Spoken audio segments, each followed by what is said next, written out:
but is Brock Osweiler the most overpaid free agent in the history of the NFL? Think about that.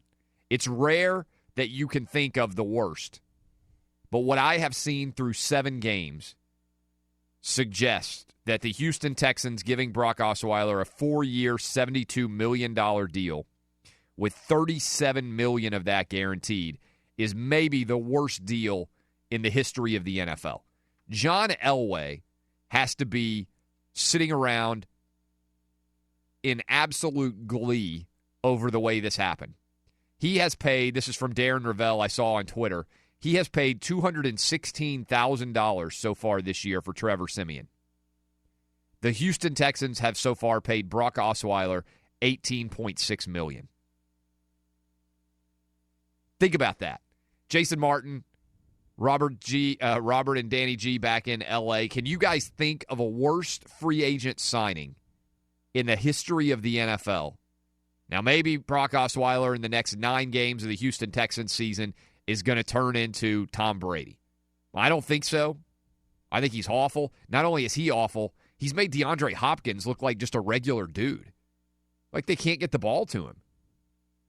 Yeah. Is this the worst free agent signing in the history of the NFL when you consider how much money? Again, the Texans are going to pay $18.6 million this year for Brock Osweiler. I can't think of a single player that has ever been signed for more money and been less beneficial to his overall team. And again, it's a 2-year guarantee of $37 million. Most NFL guys don't ever approach that contract if they play 15 years.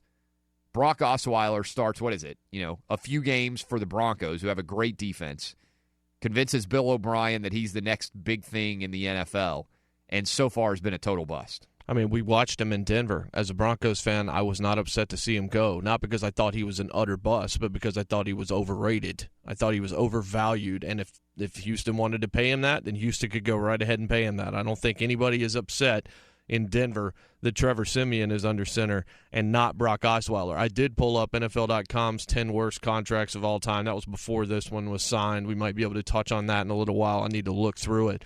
But that money, $37 million guaranteed, the 2 years that you just mentioned, 4 years, $72, that's hideous. I mean, he had no poise last night. Now, he was dealing with a pass rush, of course, but still, I think your point about DeAndre Hopkins is maybe the most important point.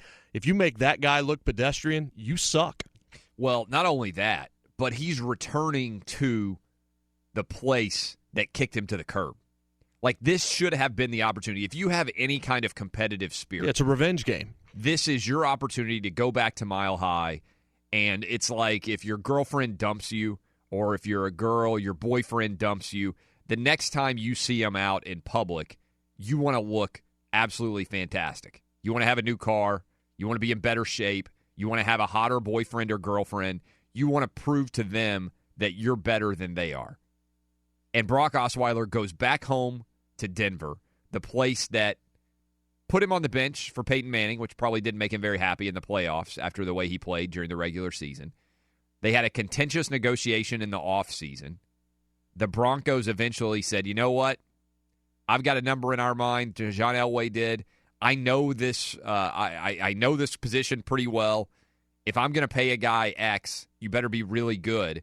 And instead, John Elway was like, I'm going to roll the dice. We'll try Trevor Siemian, and we'll go draft a new guy, Paxton Lynch.